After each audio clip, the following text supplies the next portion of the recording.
Elizabeth at Literary Princess. If you are new here, welcome. I'm a 6-year PhD candidate in English literature with a focus on Victorian women novelists, and as you might expect, I love to read. Today I have a book unhaul for you. That's right, I am getting rid of some books, and this is something that I am hoping to do at the end of every year from now on. Just kind of go through the books, figure out, okay, what do I not want to keep anymore? What did I not like? Because there's a few of those here, and all that.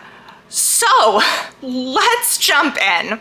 We're going to kind of go by shelf. So we will start with my classics shelf, and there are not many here because I like to keep most of my classics even if I didn't like them.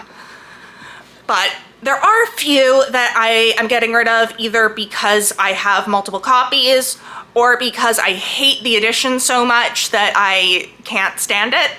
And that's the case for this first one, Thelma by Marie Corelli. I actually really liked this book. I hate these floppy editions. They look awful on my shelf. They are horrible to read, and I hate them.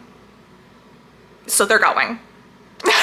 Same can be said for Bread Upon the Waters by Dinah Mullet-Craik. Not only do I hate this edition, I actually despised this book. So, goodbye.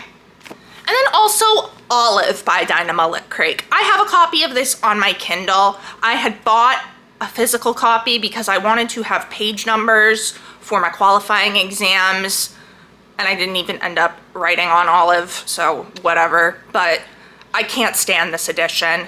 If an opportunity for like a real edition ever comes up, I might get it, but I hate it.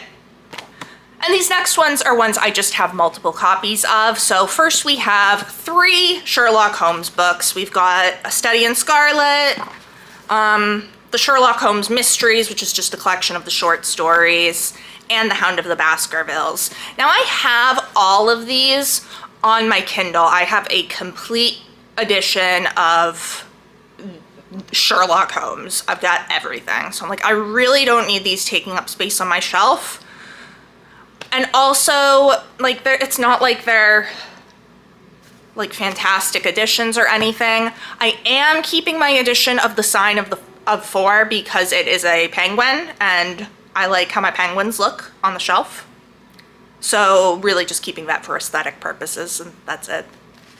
Next up we have Hope Leslie by Catherine Sedgwick. I got a penguin copy of this, so I do not need this Digireads copy, which I have a few Digireads on here, and I'm not, like, they're not horrid like those giant ones, but I'm not huge on them either. And then we have Matilda by Mary Shelley, which I just got in a bind up with Mary Wollstonecraft's Mariah and Mary, so I don't need this one anymore. That is it for the classics. Let's move into the fiction, which is where I have the most. So I am getting rid of The Idiot by Elif Batuman. I read this year and liked it. Then I lent it to my mother, who thought it was kind of weird, but good. So it's not that I didn't like it, it's just I don't feel the need to have a physical copy on my shelf. I am going to read Batuman's follow-up to The Idiot called Either Or, and also her kind of autobiographical work, I think The Possessed, but I'm just gonna get them out of the library. I really don't feel the need to have this hanging around. I don't think I'll reread it. Next up we have 2 by the same author, and that is A.S. Byatt. So this is Angels and Insects, which I liked and was planning on keeping because I thought Byatt was going to be a new favorite author. But then this happened, The Biographer's Tale. I read this earlier this year and hated it so much. So now I'm like, okay, Byatt's not going to be an absolute favorite author, so I don't really need to have a copy of all of her books. So I'm keeping Possession because it's one of my favorite books ever, but Angels and Insects, I don't feel the need to keep or reread or anything. And The Biographer's Tale, it's going. Bye. We then have The Royal We by Heather Cox and Jessica Morgan. I read this ages ago and always thought I'd reread it. Like, I loved it when I read it. It was over 10 years ago now, I think. 10 years, maybe just 10 years. I don't remember when this came out. It came out in 2015. It's been 10 years. I read it when it first came out. Okay. Yeah, I loved it at the time, but this is not, I'm like not into romance really. I enjoy it sometimes, but I don't feel the need to reread this now, so I will be passing it on. Next up is They Never Learn by Lane Fargo. I bought this last year and read it this year, and it was fine, but I don't feel the need to keep it or reread it, and I had some issues with it. I don't remember what month I read it in though, so I can't direct you to the wrap-up. Next up we have The Guest List by Lucy Foley. I read this last year, I think, and I loved it. It was great. I had a good time, and I'm pretty sure I lent it to my mother. Maybe I should ask her before getting rid of it, because she'd probably have fun with it. But I'm not gonna reread it. I don't feel the need to keep it. This one is one that I've never read, and there's actually very few of those on here.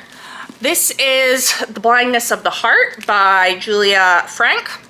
This was given to me by my sister-in-law as for Christmas. She got me a bunch of used books, which I am so grateful for, and that's so sweet of her. This is a World War II or a post-World War II story, and I don't really like World War II, post-World War II stories, unless they're by an author that I really, really like. So I'm just gonna pass this one on. The one I read this year, Bitter Orange by Claire Fuller. It was fine. I don't feel the need to reread it or pass it on to like anyone in my immediate family. So I'm just gonna get rid of it. Beautiful cover though. And we have Girl in Pieces by Kathleen Glasgow. I really like Glasgow as a writer, and I really enjoyed this book. It's young adult, and I just am not a young adult anymore and have kind of like grown out of it. I don't think I'm gonna reread this. We've got The Lake of Dead Languages by Carol Goodman, which I really enjoyed, and I like Carol Goodman in general, but I don't think I'm gonna reread this, and I don't feel the need to have it around on my shelf, even though the cover is really cool and shiny. Another one that I read this year, but just don't feel the need to keep, Tripping Arcadia by Kit Mayquist. It was good. I had a good time, but I'm not gonna reread it. Another young adult one that I've grown out of is Tash Hart's Tolstoy by Catherine Ormsby. I can talk. Again, I loved it when I read it, but that was a really long time ago now, and I just have grown out of young adult. Another of the few that I have not read is Now You See Her by Whitney Otto. I actually had this on several TBRs when I first started the channel, but I just never actually felt the urge to pick it up. So, passing it along. A Rumored Fortune by Joanna Davidson Politano.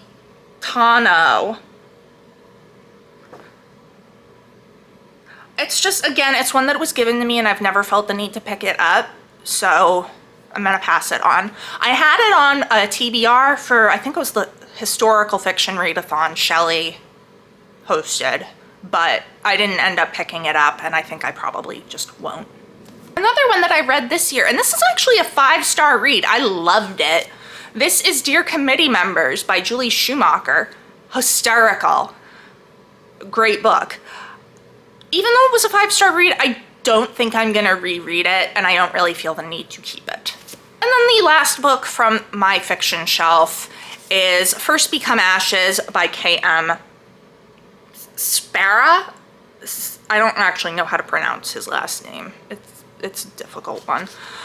So I really loved his debut novel, Docile, and I bought this right away, and I liked it, but not as much as Docile, and I don't feel the need to keep it. And it was somehow even more disturbing than Docile. So there's that. I don't really want to reread it or anything, so passing it on. Now we move into fantasy, and we're gonna see a few that popped up pretty recently. Lake's Edge by Lyndall Clipstone. I tried to read this last month, I guess, and DNF'd it. So as beautiful as it is, I'm passing it on. I've got The Ocean at the End of the Lane by Neil Gaiman. This is one of 2 Gaiman books I have. This one was good, but I don't feel the need to reread it, whereas the other one I have, Neverwhere, I do want to reread. So I'm gonna get rid of this one and keep Neverwhere. European Travel for the Monstrous Gentlewoman by Theodora Goss. I very recently DNF'd the first book in this series, and I don't really think I'm gonna come back to it, so passing this along. We've got Companions on the Road by Tanith Lee. I read White as Snow by Tanith Lee earlier this year, and I did enjoy it, but I think that's more because it was a fairy tale retelling than anything to do with Lee's writing. So I don't think I'm ever gonna pick this up. I've had it for quite a while, and even though it's super short, just have never done it, so gonna get rid of it. Next up is A Lesson in Vengeance by Victoria Lee. I read this earlier in the year and it was okay. Not one that I want to keep at all. So it's a very pretty edition. It's an Owl Crate edition. So was Lake's Edge. They've had very pretty editions, but alas, these are the only 2 books I've gotten from Owl Crate, and I don't feel the need to keep them. And now we have a set, kind of, or half of a set, part of a set. And this is 5 of the Chronicles of Narnia books. The Horse and His Boy, Prince Caspian, The Voyage of the Dawn Treader, The Silver Chair, and The Last Battle. These are my old editions of Narnia. I bought new editions at the end of last year that matched my copies of The Magician's Nephew and The Lion, the Witch, and the Wardrobe. So I decided to we can get rid of the mass market paperback ones.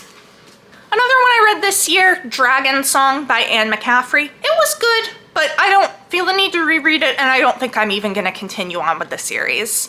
I've had this for ages too, like since I was a literal child, so I'm glad that I finally read it. And then we have Midnight Sun by Stephanie Meyer. So I've read this twice now, and that's quite enough. I'm keeping the rest of the series mainly because like nostalgia, and they were like one of my teenage series, but I don't feel the need to keep Midnight Sun around. It's taller than the rest of the books, and it pisses me off when I look at the shelf, to be honest. So, bye. And so then we move on to the one book from the fairy tale retelling shelf, and that is The Night Dance by Suzanne Wen. This is a 12 Dancing Princesses retelling that I read earlier this year, and like it was meh. So I'm just gonna get rid of it. I have a bunch more of these Once Upon a Time books, and I feel like they're all gonna end up being meh, but they're so short that it's like, and they were super cheap, so it's like I bought them, I'll read them, and then I can just pass them on. We move to the nonfiction shelf, and the first one is The Descent of Woman by Elaine Morgan, which I have not read, and I just don't think I'm gonna pick it up, to be honest. Like, I feel no desire to pick it up, so I'm just gonna pass it along. Then we have 2 books about graduate study. First up is Graduate Study for the 21st Century by Gregory Semenza.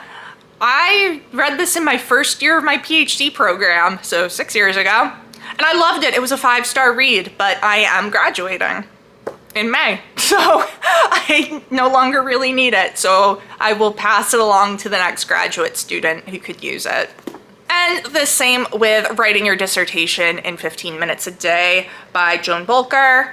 I'm not gonna say I'm almost done, but I'm getting there. So I don't need this anymore. I read it, it was good, it gave me a lot of good advice, but. And then the final book is They Called Us Enemy by George Takei. This is a graphic memoir about the Japanese internment camps in the US during World War II. George Takei is the guy from Star Trek, if that name sounded familiar. This was great. Like, I loved it. I read it for a class.